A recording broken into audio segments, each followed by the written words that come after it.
Election commission का 1 मार्च का फैसला आइन से मुतसादम है। तहरीक इंसाफ कौमी असम्बली में मखसूस नशिस्तों की हकदार है। इलेक्शन कमीशन मखसूस नशिस्तों पर तहरीक इंसाफ के उम्मीदवारों को नोटिफाई करे। सुप्रीम कोर्ट ने मखसूस नशिस्तों से मुतालिक केस का 70 सफ़ात पर मुश्तमिल तफसीली फैसला जारी कर दिया। तफसीली फैसला जस्टिस मंसूर अली शाह ने तहरीर किया। पीटीआई सियासी जमात है। आइन या कानून सियासी जमात को इंतखाबात में उम्मीदवार खड़ा करने से नहीं रोकता। पीटीआई ने 2024 के आम इंतखाबात कौमी और सूबाई असम्बलियों की नशिस्तें जीती या हासिल की हैं। इलेक्शन कमीशन आम इंतखाबात में अपना किरदार अदा करने में नाकाम रहा। इंतखाबी निशान न देना सियासी जमात के इंतखाब लड़ने के कानूनी और आइनी हक को मुतासिर नहीं करता। इलेक्शन में बड़ा स्टेक अवाम का होता है। अवाम की ख्वाहिश और जमहूरियत के लिए शफाफ इंतखाबात जरूरी हैं। तफसीली फैसले में पेशावर हाईकोर्ट के फैसले को भी कलअदम करार दिया गया। सुप्रीम कोर्ट ने इलेक्शन रूल्स की शेख 94 को गैर आइनी करार देते हुए कलअदम करार दे दिया। रूल 94 आइन और इलेक्शन एक्ट 2017 में मुतसादिम है। सुप्रीम कोर्ट का तफसीली फैसला।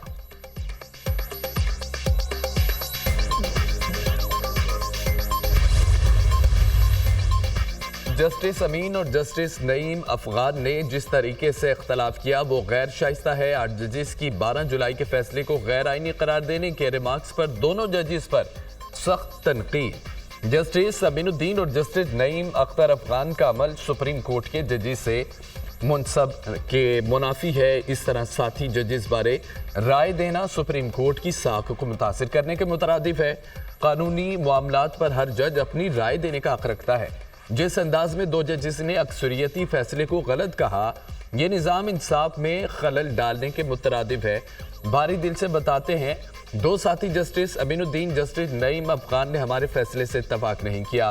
साथी जजेस के 3 अगस्त के इख्तलाफी नोट सुप्रीम कोर्ट के जजेस के हवाले से मुनासिब नहीं। ज्यादा परेशान कुन बात यह है कि जजेस अपनी राय देते हुए हदूद से तजावुज कर गए। 2 जजेस ने 80 कामयाब उम्मीदवारों को वार्निंग दी।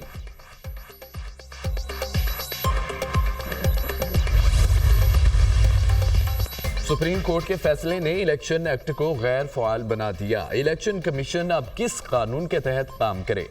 सुप्रीम कोर्ट ने इलेक्शन कमीशन को टेक ओवर कर लिया है। इलेक्शन कमीशन को मुकम्मल तौर पर नाकारा कर दिया गया। सुप्रीम कोर्ट अब इलेक्शन कमीशन को खुद चला ले। सुप्रीम कोर्ट के तफसीली फैसले के बाद इलेक्शन कमीशन ज़राए का रद्द अमल। मखसूस नशिस्तों से मुतालिक सुप्रीम कोर्ट के तफसीली फैसले के बाद इलेक्शन एक्ट में तरमीम पर अमल दरामद रुक गया। इलेक्शन कानून की जो शिक सियासी जमातों के हकूक तस्लीम ना करे गैर आइनी है। सुप्रीम कोर्ट का फैसला। सुप्रीम कोर्ट ने इलेक्शन रूल्स की शिक 94 की वजाहत को गैर कानूनी और गैर आइनी करार दे दिया।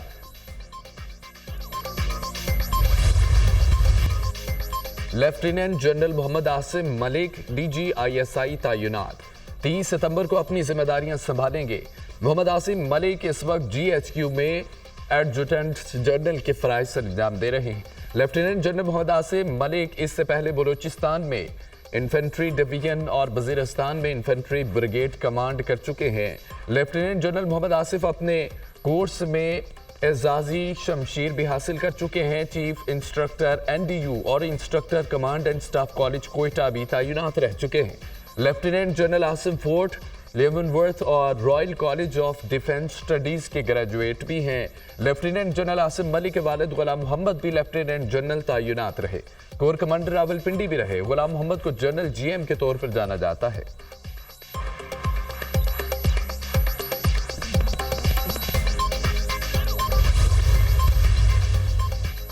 वज़ीर आला खैबर पख्तूनख्वा के लिए नई मुश्किल तैयार। अलीमीन गंडापुर के खिलाफ लाहौर में दहशतगर्दी का मुकदमा दर्ज। मुकदमे में इंसदाद दहशतगर्दी, इक़दाम कत्ल, जान से मारने की धमकियों समेत दीगर 13 दफात शामिल। मुकदमा SHO हडियारा की मुद्दत में थाना मन्नावा में दर्ज किया गया। लाहौर पुलिस के जवान सियालकोट लाहौर मोटरवे पर तैनात थे। अलीमीन गंडापुर की क़यादत में 250 से 300 अफराद का जत्था आया। मुश्तिल मुसल्लह अफराद ने टूल प्लाजा के शीशे तोड़े। FIR का मतलब।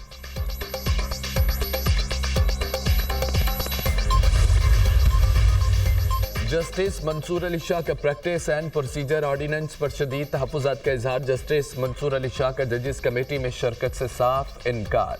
कमेटी की दोबारा तश्कील पर सवालात उठा दिए। जस्टिस मंसूर अली शाह ने जजेस कमेटी को 3 सफ़ात पर मुश्तमिल खत लिख दिया। जजेस कमेटी की असल हालत में बहाली तक शिरकत नहीं करूंगा। प्रैक्टिस एंड प्रोसीजर एक्ट की तश्कील का फैसला फुल कोर्ट का था। रद्दोबदल फुल कोर्ट बेंच या फुल कोर्ट इजलास के जरिए मुमकिन है। ऐसी कोई जल्दी नहीं थी, मौजूदा तरमीमी ऑर्डिनेंस लाया जाता। सुप्रीम कोर्ट फैसले की रोशनी में मौजूदा ऑर्डिनेंस पर शदीद सवालात हैं। तरमीमी ऑर्डिनेंस की जुडिशल तशरीह भी जरूरी है, ये नहीं बताया गया।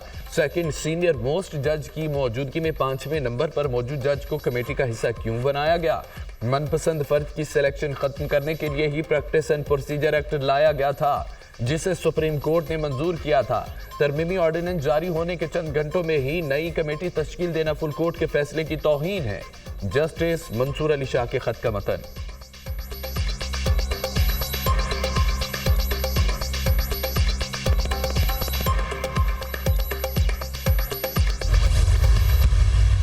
मंसूर शाह साहब ने जो कुछ अपने खत में लिखा वो बिल्कुल हक पजानब है। फुल कोर्ट जजमेंट आई है इस केस में, जिसका बारहा हवाला दिया है मंसूर शाह साहब ने अपने खत में।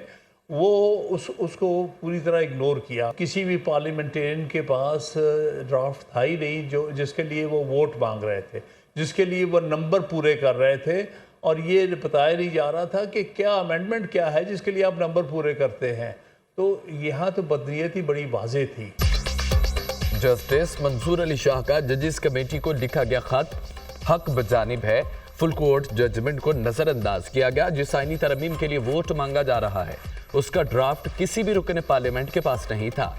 कोई नहीं जानता था जिस तरमीम के लिए नंबर पूरे किए जा रहे हैं उसमें क्या लिखा है। ऐसी तरमीम की कोई आईनी हैसियत नहीं होती। इलेक्शन कमीशन सुप्रीम कोर्ट के फैसले पर अमल दरामद नहीं करना चाहता। रहनुमा तहरीक इंसाफ हामिद खान के प्रोग्राम दुनिया महर बुखारी के साथ में गुफ्तगू।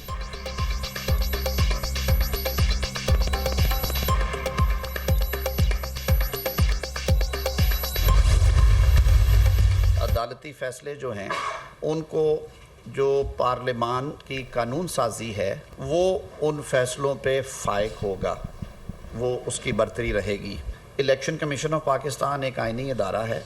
उन्होंने भी जो हल्फ लिया है वो हल्फ ये कहता है कि उन्होंने आइन और कानून के मुताबिक अपनी जिम्मेदारी अंजाम देनी है। सिचुएशन ये है कि एक तरफ इस वक्त मुल्की कानून है, दूसरी तरफ अदालत का फैसला है। ना वो पार्टी फ्रीक बनी सुप्रीम कोर्ट ऑफ पाकिस्तान में पाकिस्तान तहरीक इंसाफ जो है इन अकॉर्डेंस विद लॉ जो है उसको मद्देनजर रखा जाए तो ये सीट्स जो हैं ये नहीं दी जा सकती।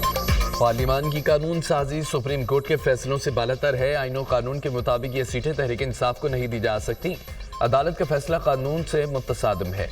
मजीद समाअत की जरूरत है। इलेक्शन कमीशन ने आईनो कानून के मुताबिक अपनी जिम्मेदारी अंजाम देनी है। एक तरफ मुल्की कानून, दूसरी तरफ अदालत का फैसला। कानून वाज़ेह है, आज़ाद उम्मीदवार को 3 दिन में पार्टी में शमूलियत इख्तियार करनी है। आज़ाद उम्मीदवार की किसी सियासी जमात में शमूलियत का अमल नाकाबिले वापसी है। PTI, election commission, Peshawar high court और ना सुप्रीम कोर्ट में फरीक थी। तफसीली फैसले में ये बात नहीं है सीटें किस तरह तकसीम होंगी। फ़िरक़ैन को सुन लिया जाता तो शायद ये इब्हाम दूर हो जाता। माजी में भी बड़े सख्त इख्तलाफी नोट सामने आए, नजर सानी बिल्कुल गैर मुअस्सर नहीं हुई।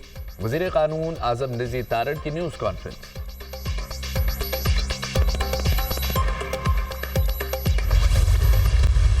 सुप्रीम कोर्ट ने जमहूरियत को मजीद मजबूत कर दिया है। इलेक्शन कमीशन की कोई लोकस टंडाई नहीं है कि किसी पॉलिटिकल पार्टी पे के खिलाफ इस किस्म के ऑर्डर और इस किस्म की पिटीशन फाइल करे। भरपूर मुतालबा करते इलेक्शन कमीशन से कि फिल-4 हमारे 38 हमारे बाकीमानदा MNA के फिल-4 नोटिफिकेशन किया जाए। 28 तारीख हफ्ते वाले दिन पिंडी में इंशाअल्लाह ताला पाकिस्तान तहरीक इंसाफ जलसा करेगी। तहरीक इंसाफ का इलेक्शन कमीशन से 38 अरकान के नोटिफिकेशन जारी करने का मुतालबा। इलेक्शन कमीशन ने अदालती अहकामात के बावजूद ताहाल नोटिफिकेशन जारी नहीं किया। इलेक्शन कमीशन ने 4 इजलास कर लिए, नोटिफिकेशन जारी नहीं किए। मखसूस नशिस्तें तहरीक इंसाफ का हक है। सुप्रीम कोर्ट ने जमहूरियत को मजबूत किया। पार्टी का नामजद करदा हमेशा पार्टी का ही उम्मीदवार माना जाएगा। हुकूमत की आईनी तरमीम की भरपूर मुखालफत करेंगे। चेयरमैन PTI बैरिस्टर गौहर की मीडिया से गुफ्तगू। PTI का 28 सितंबर को रावलपिंडी में जलसा करने का ऐलान। तहरीक इंसाफ की कोर कमेटी का इजलास। सुप्रीम कोर्ट के तफसीली फैसले का जायजा। बानी PTI के मुकदमात पर भी ब्रीफिंग। जलसे की इजाजत ना मिली तो रावलपिंडी में भरपूर एहतजाज किया जाएगा। इजलास में फैसला।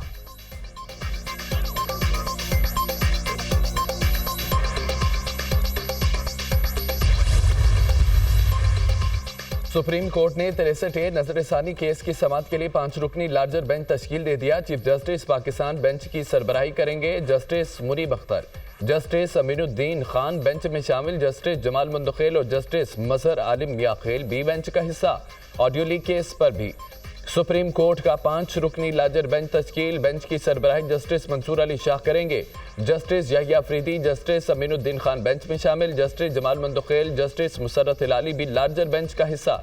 ऑडियो लीक्स केस आइंदा हफ्ते समाअत के लिए मुकर्रर किए जाने का इम्कान।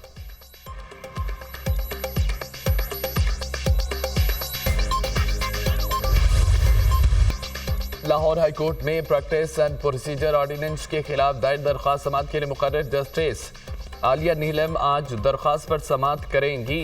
प्रैक्टिस एंड प्रोसीजर ऑर्डिनेंस के खिलाफ रजिस्ट्रार ऑफिस का एतराज कलअदम करार। जस्टिस फैसल जमान का गैर जरूरी एतराज आयद करने पर रजिस्ट्रार ऑफिस के अफसरान पर बरहमी का इजहार। ये क्या एतराज लगा दिया आपने? हुकूमत ने एक ऑर्डिनेंस जारी किया तो ये कहीं भी चैलेंज हो सकता है। अदालत के रिमार्क्स। तहरीक इंसाफ ने प्रैक्टिस एंड प्रोसीजर ऑर्डिनेंस को सिंध हाई कोर्ट में चैलेंज कर दिया। ऑर्डिनेंस को कलअदम करार देने की इस्तदा दरख्वास्त तहरीक इंसाफ सिंध के सदर हलीम आदिल शेख ने दायर की। Practice and procedure ordinance supreme court के फैसले की वाज़ेह खिलाफ वर्जी है। चीफ जस्टिस कादी फायदीसा अपने ही फैसले की खिलाफ वर्जी कर रहे हैं। दरख्वास्त में मौक़िफ़।